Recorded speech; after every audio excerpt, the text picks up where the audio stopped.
جموں کے لوگوں نے پھر سے ایک بار جو ہندو مسلم سکھ بھائی چارے کی ایک مثال قائم کی. حالانکہ یہاں کچھ حادثے کوئی انسیڈنٹس ایسے ہوئے مگر اس میں عام جموں کے لوگ شامل نہیں تھے. اس میں جو مسکرینٹس ہوتے ہیں، جو سماج دشمن لوگ ہوتے ہیں، جو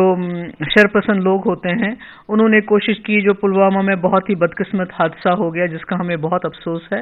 اس کا فائدہ اٹھا کے انہوں نے کوشش کی کہ جموں کشمیر میں جموں میں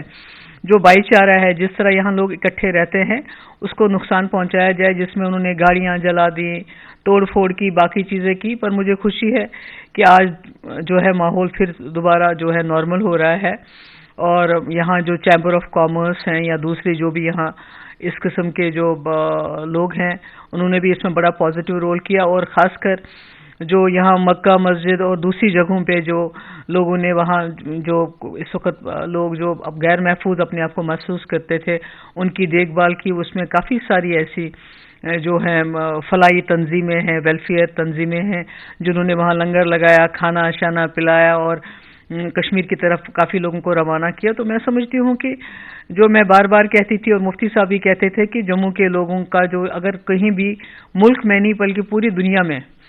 کہیں آپ کو سیکولرزم کی مثال دیکھنی ہو تو مجھے لگتا ہے آج پھر جموں کے ہندو اور مسلمانوں نے اس کو دکھا دیا. اور شاید یہی ایک بہت بڑی وجہ بھی تھی کہ جو مفتی صاحب نے اس وقت بی جے پی کے ساتھ ہاتھ ملایا تھا، تو اس کی ایک وجہ یہ بھی تھی کہ جو جموں میں بھائی چارہ ہے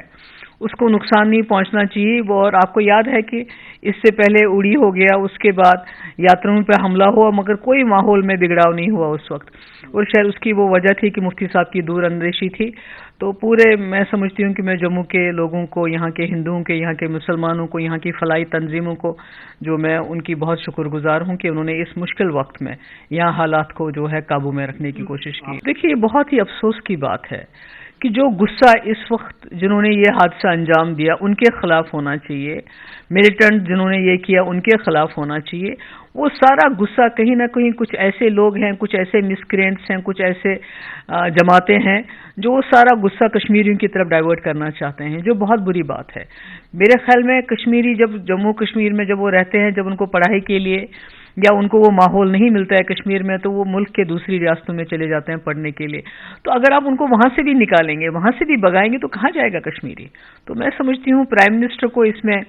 اسٹیٹمنٹ دینا چاہیے تھا. جو افسوس کی بات ہے کہ انہوں نے ابھی تک اپنے اس بارے میں کوئی بات نہیں کہی کہ بھئی جو ہمارے جموں کشمیر کے جو اسٹوڈنٹس ہیں دوسری ریاستوں میں ہیں ان کے ساتھ چھیڑ چھاڑ نہیں ہونی چاہیے. اس کے بارے میں انہوں نے کچھ نہیں کہا، کنڈم نہیں کیا جو اٹیکس ہوئے. پہلے تو یہاں گائے پہ اٹیک ہوتا تھا تو کا ویجلانٹیز کے نام پہ، اور اب لگتا ہے کہ وہ ڈائیورٹ ہو کے کشمیریوں کی طرف آ گئے ہے، جو مجھے لگتا ہے جموں کشمیر کے لوگوں کے لیے تو بہت برا ہے ہی ہے، بلکہ پورے ملک کی جو ہماری تہذیب ہے، جو ہماری ملک کی جو سالمیت ہے، اس کے لیے وہ بہت بڑا خطرہ ہے. اس قسم کا کوئی بھی ایٹیچیوڈ جو ہے، اس قسم کا کوئی بھی طریقہ کار اپنانا کشمیریوں کی طرف. اور ابھی جو اسٹوڈنٹس وہاں سے آ رہے ہیں ان کا کریئر کا سوال ہے، تو میں امید کرتی ہوں کہ پرائم منسٹر صاحب، ہوم منسٹر صاحب اس مسئلے پہ بہت سنجیدگی سے سوچیں گے کہ جو بچے آج کل ابھی واپس آ رہے ہیں کشمیر کی طرف یا جموں کی طرف، تو جب وہ واپس جائیں تو ان کا ماحول ایسا نہیں ہونا چاہیے جو آج اس وقت ہے. پاکستان کے دیکھیے یہ بھی صحیح بات ہے کہ چاہے پٹھان کوٹ کا حملہ ہو یا بامبے حملہ ہو، اس میں ان کو کچھ ثبوت دیے گئے تھے، اس پہ کوئی ایکشن نہیں ہوا. پر چونکہ عمران خان ایک نئے پرائم منسٹر ہیں، وہ ایک نئی شروعات کرنے کی بات کر رہے ہیں، تو مجھے لگتا ہے ان کو موقع دیا جانا چاہیے. جو ہمارے پاس جو بھی پروفس ہیں، باقی چیزیں ہیں، وہ ان کو دیکھنا چاہیے کہ وہ کیا کرتے ہیں. اور میں امید کرتی ہوں کہ اس وقت پاکستان کو جو ان کو بھی بہت ساری پرابلمز ہیں، وہاں بھی آپ کو پتہ ہے دہشت گردی ہے، باقی چیزیں ہیں. تو ایسے میں اگر یہ دونوں ملک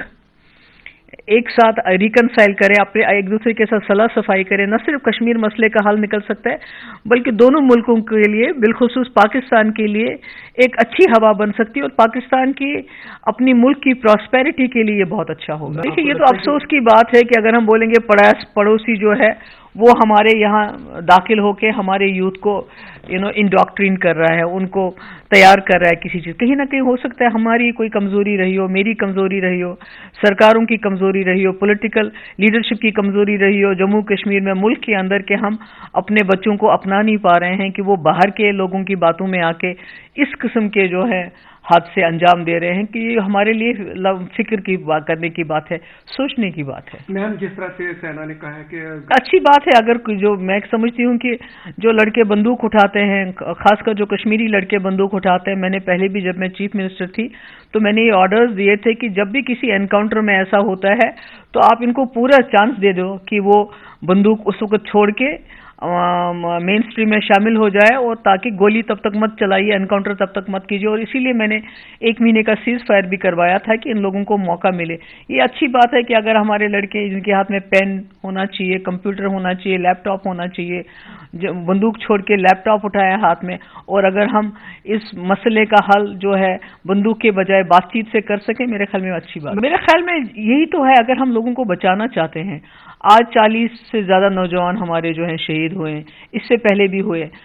بات چیت تو ہم نہیں کر رہے تھے، تو اس کے باوجود یہ مسئلہ حل نہیں ہو سکا۔ میں سمجھتی ہوں جنگ کے بعد بھی بات چیت ہوتی ہے، شملہ ایگریمنٹ بھی 71 کی جنگ کے بعد ہو گیا۔ تو میرا یہ ہے کہ دنیا میں ڈائلاگ کے سوا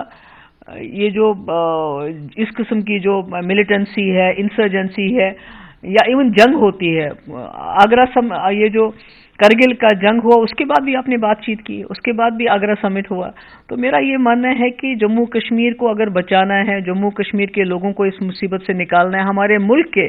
جوانوں کو اگر بچانا ہے تو بات چیت ہی ایک راستہ ہے۔ نہیں، یہ تو خیر میرا یہ ماننا ہے کہ جنگ تو دو میں سے کوئی ملک اس کو افورڈ نہیں کر سکتا ہے، کیونکہ آج کل کے زمانے میں یہ جو جنگ کی بات ہے یہ ان پڑھ اور گوار لوگ کر سکتے ہیں، اور دونوں ملک جو ہیں نیوکلیئر پاورز ہیں، اور دونوں ملکوں کے پاس جب ڈائلاگ کا راستہ ہے مسئلے کو حل کرنے کا، تو میں سمجھتی ہوں جنگ کا سوال ہی پیدا نہیں ہوتا، اور جب جنگ ہی نہیں ہوگی تو ریٹیلیشن کس کا ہوگا؟ یہ ساری جو ہے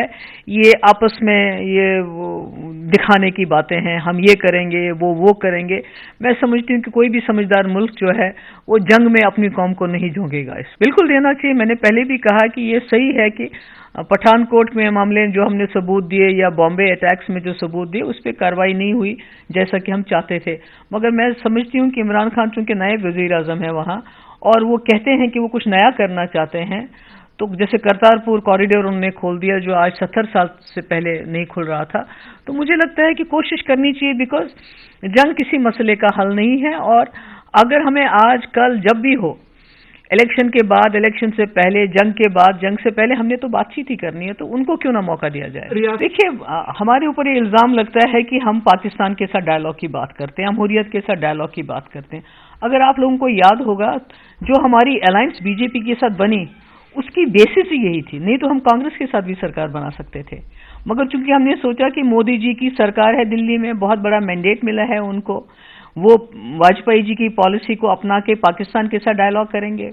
جموں کشمیر میں سیپریٹسٹ کے ساتھ ڈائلاگ کریں گے جیسے واجپئی جی نے کیا تھا، جس طرح راستے کھولنے کی بات ہوئی تھی اور نئے راستے کھولیں گے۔ تو ہمارا جو ایجنڈا آف الائنس وہ تو کوئی ڈکی چھپی بات نہیں ہے، تو آج کل بی جے پی والوں کو کیوں تکلیف ہو رہی ہے؟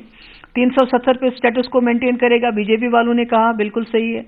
پاکستان کے ساتھ ڈائلاگ ہوگا، بی جے پی والوں نے کہا صحیح ہے، سیپریٹسٹ کے ساتھ بات ہوگی، انہوں نے کہا بالکل صحیح ہے، سویلین ایریاز جہاں سچویشن ٹھیک ہوگی وہاں سے فوج کو باہر نکالا جائے گا، بی جے پی والوں نے ایجنڈا آف الائنس میں سب کچھ ایگری کیا ہے۔ تو جو باتیں انہوں نے ہمارے ساتھ ایگری کی تو آج ان کو وہ تعجب کیوں لگتی ہے جس کے اوپر سرکار بنی ہماری؟ دیکھیں، میں سوچتی یہ ایک بچکانہ حرکت تھی کہ بہت اتنا بڑا مسئلہ ہو گیا، اتنی بڑی شہادتیں ہو گئیں، اتنا بڑا نقصان ہو گیا، تو آپ نے کیا کیا؟ آپ نے سیکورٹی 4 لوگوں کی وڈرا کی، تو یہ کوئی بات ہوتی ہے کیا؟ آپ کو اس مسئلے کا حل ڈھونڈنا چاہیے۔ جیسے میں نے کہا کہ بی جے پی کے ساتھ ہم نے